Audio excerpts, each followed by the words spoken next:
Last video I kind of did a first person view, which was kind of cool, but this time it's going to be kind of hard to do that. I was going to continue on that, but it's going to be hard. That's all sewn up now. It came out pretty good. The hardware's on it. I like the way the hardware turned out. It works just fine. It's got almost full movement, which is exactly the way it's supposed to be. And as you can see, the stitching came out pretty even though when you saw it with the nails in it the last time, they looked like they were way out of place by over a ½ inch. The way it does that, it's just an optical illusion. It's actually, this one's just maybe a millimeter at best out of place, but it came out pretty good. Everything landed inside the stitching grooves except for this mark here. The mark got out of line, but the stitching groove is right. As you can see, it's been flattened out too, so everything's all protected. So that's actually going to be a pretty strong piece. And then when it comes into the belt here, you know, depending on how they're going to have it on their body, that's actually going to come out pretty good for them. It's going to be adjustable, because one of the things when I talked to them later about it is they wanted it so they could do a crossbody carry with it, or they could do where it just comes down across the shoulder here instead of doing all the way across the body. So hopefully this gives enough room that they can do that kind of thing. So that should do that. And any of this extra that hangs down past here is just going to be hanging down here, so it shouldn't matter any. It's not like it's sticking up and getting in the way. It's all hanging straight down. That's one of the ways I designed this too. So since I got this piece done, that was a quick and easy piece to do. I also did where it comes around and it holds those edges together. I think that's just extra security so it doesn't break. It's my first one I've ever done, so there's a lot of questions and wear and tear that I have of this thing. So what I'm going to do is I'm going to actually start this part now. And then once I get that done, it'll be pretty much done for the most part. So I'm going to come in. I want to get this because I'm also going to glue it. So I want to get this on there so I know how everything's going to sit and be. And that's perfect. I love, that's awesome. So I'm just going to mark out where the end of the glue is going to be there. And then the same kind of thing here. I'm going to pinch, see where it all comes together. And then I'm going to do that whole thing. It's going to stitch across over the top here. So I'm just seeing where it comes together. And then I'm going to mark my line. And then once I mark that line, once I have that line marked, then I know where the glue is going to come through. And this is just an awl, I don't know how you pronounce it.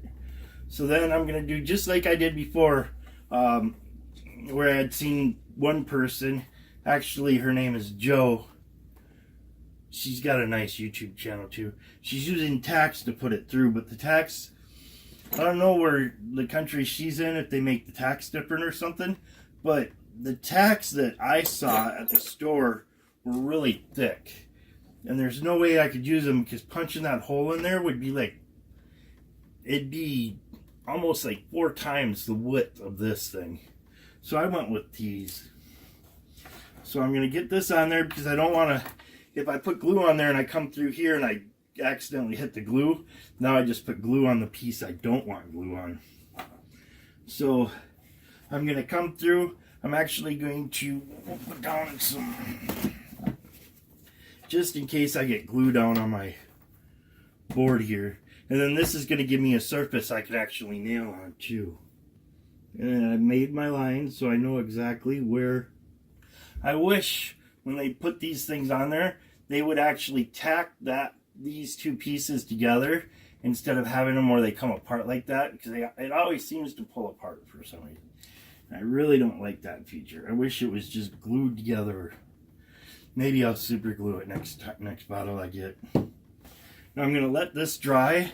I'm going to kind of show this part now. The edge is burnished, so, and it's not sticky at all. A lot of people complain that when they use beeswax that it sticks, and for me, I've never had that problem. I just come in, rub on the beeswax, burnish it, and I've actually got a nice, good, solid edge. I didn't get too worried about it going nuts on it, so I got a little piece of leather actually. It's just a little fragment I'm going to cut off. There we go. So I didn't get too nuts going on it, and it is a solid and sealed edge. So that, like I said, this piece is all done. All I got to do is throw the carnauba oil on it, and then put my Resolene on it, and I should be good. And then for this piece, I'm just kind of waiting for that glue to dry up a little bit. I'll definitely come back later after it's dried and show you the process of doing that. I'm going to use the technique that I saw on the internet too, with using the tacks to tack that together. I really like that idea. It helped me out a lot on here. The only thing is, I'm kind of a klutz when it comes to sewing, so I was always scraping past it when I was doing that. And then also I'll show you the start of sewing, how I start it and how I end it. Now, the one thing about doing the double stitch or the saddle stitch is that almost everybody does it differently. So I went with the one that made the most sense to me, and I've just been doing it that way, and I really like it. It locks in the stitches. And on this piece, I've actually got a lot of stitching to do. It's going to come, I'm trying to hold it so that metal thing doesn't get to the glue. It's going to come all the way down along here and end here. And the same here, it's going to come all the way down along here and then end here. And I'm going to do 2 whips on the end there, 2 whips on the end there, and then just for a pleasing part for the eye to see for an end, I'm putting in a rivet. Now, because it goes down so far, it doesn't create the effect, but if I was to have it right here where the 2 pieces of leather meet and I stitch right across there, what I'm actually doing is making a perforation and a rip line. But if I was to come down here and say, like, for where this end is going to meet up, and I did that, it doesn't create the rip line because the stitching from here down to that point protects it, and that's what it's going to pull on before it even gets the rip line. So it kind of seals it, but I'm not going to worry about that because I didn't worry about it here. Everything's going to be sealed up pretty good. It should be all just fine for normal wear and tear. So let's get this, and I'm actually going to put it together now. Now I've got a minute that if it's not on there right, I got to pull it apart and put it back together, but this is looking good, so I'm going to go with that spot. I want to just make sure. I should get like a little engineer's screw square instead of this big thing, just so I know I've got this, all this in line together. I'm just going to put marks in the leather where I want the nails, well, these are, oops, these are weather strip nails. They work pretty good though. So I got the marks in where I'm going to put them through. Let's just put that in.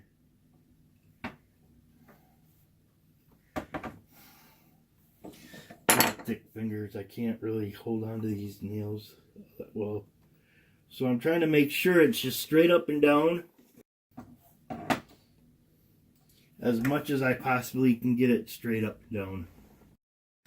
Alright, that came out pretty good. The one though, I'm going to readjust it, and that's why I'm coming through the other side. One popped through just to the other side, and this is the side I really want it to look good. So stitching it, it'll sit in the pony like this, and I'll just stitch around this line first. Let's see. Yep.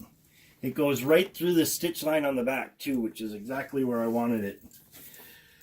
Now what I do for this, since I've got that stitch line exactly the way I want it, what happens now is I got to create my stitch line. And I went with the 3mm stitch line. So I got out my 3mm craft tools. I've got my single. I've got my multi, which is 2, 4, 6 punches. And then I got my dual. And that's for when I come around the corner. So I'll just show how I do that real quick.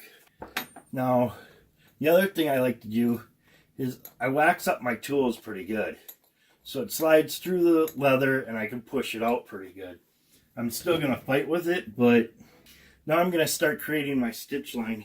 And I want to hold this almost straight up and down as possible, which is going to be really tough, but because there's different folds in the leather and thickness. And then I just make sure it comes out the other side, which it does. I'll come back through my awl to make sure though it's poked through. So, and then since this is the side I want the face, I'm stitching through this side, so if I have any breakout in the leather, it's on the other side. And then I'll just show you a couple of these punches. Now what I'm doing is that last hole that it made over on this side, I'm putting this edge into it. And I'm coming down and I'm making sure I'm right in my stitch line. And that one is going to go right into that same hole. That way I know my spacing's perfect across there. And I want to make sure I'm straight up and down. Now if I go all the way from this last hole, as you can see, it comes into it'll go into that curve. So what I'll do is I'll just back it up as far as I need to without getting into that curve. And then I'll make my punch. And then I'll show you what I do after that. Alright, so that's where I'm at. I'm actually doubling up on 3 of the holes. Alright, then what I'm going to do is I'm going to take this one, the 2-prong one compared to the 6-prong. And because I'm coming around, it's going to be a lot more work to make my stitch line, but it's going to be better this way. So I'm making one hole at a time. The one is going into the previous hole, and the next one is actually making a hole. That way I'm keeping my distance. And like I said, I want to keep as straight up and down as possible. And yeah, I missed and hit my fingers there. I always look at the end of the chisel when you're hitting. I looked away for a second. Oh well. And then you just kind of follow through. Now, I don't think I'll be able to, I won't be able to do this with this one because it's not long enough to get through there. So I'll just have to do the double. My wax is always around somewhere when I'm doing this kind of stuff. Take off the excess. Same thing, make sure I'm straight up and down. And then punch. Make sure I'm all the way through. Now I'm trying to get this one as much into the center of the one hole that I'm going back into. And then I just punch. Make sure I'm as straight up and down as I possibly can be. Now I'm going to go one more to finish this corner. Straight up and down. And now punch. Alright, now that I'm around that corner, I'm going to kind of see how it all came out in the back. You can see the stitch line, how it's following. So then I can come to, now I'm going through 2 pieces of 8 to 9 ounce. So I've got a lot to go through there. Here I was going through, even though it's skived down, it's still a lot of leather to go through. So when I get down, well, I'll always be going through at least 2 layers of 8 to 9 ounce. Now make sure I'm in the groove because I want those threads good and protected. And same deal, as straight up and down as possible. Make sure I'm going through that with this tong, this last tong here, in that very last hole, and I'm centered in it. And I'm just going to come through. that's actually pretty straight up and down, and I'm good there. So I'm going to go through and I'm going to follow the whole thing. Now what I'm going to do is in this area, I'm going to stop.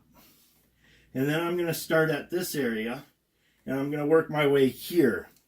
I'm not going to show that on camera just because you guys are going to get bored watching me make this stitch line. But the reason why I'm coming through and I'm stopping and I'm going to stop right in about here, and then I'm going to come back and come through, is because when the two, if I was just to go all the way down, I wouldn't line up right.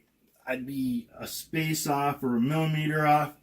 That way I can come through, and then the two that are, it's going to be too far away, I can come and I can use my single tong and punch halfway, or whatever's going to make it look, when I punch, it's going to look as even as possible with all the holes.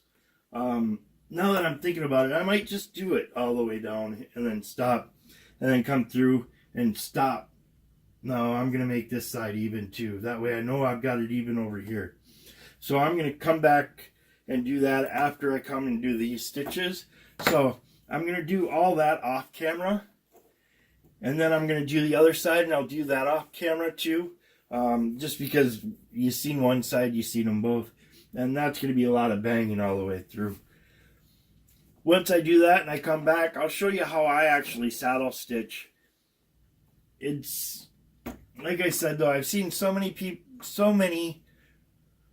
videos where one person does it one way, another person does it a different way, another person does it another way, and then I got those books on saddle stitching, and he does it a lot different. Al Stoltzman, or Stolman, he does it a lot different than a lot of other people I've seen too.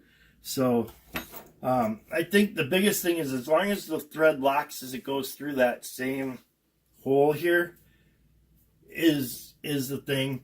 And as long as you do the stitch the same way through every hole, you'll get that looking good. It'll look the same all the way through.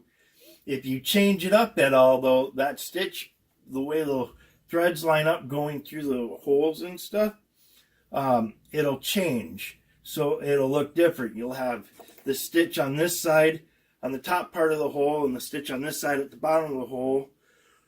And then the next time you might have it in the back lower part, and then the one on this side in the top forward part. So you want to keep it all the same so that all the stitches look exactly the same. And that's the biggest thing. That way the stitch is perfect. So like I said, I'm going to go through and I'm going to do all that. And I'll come back and I'll start stitching then. Alright guys, thanks for watching this section.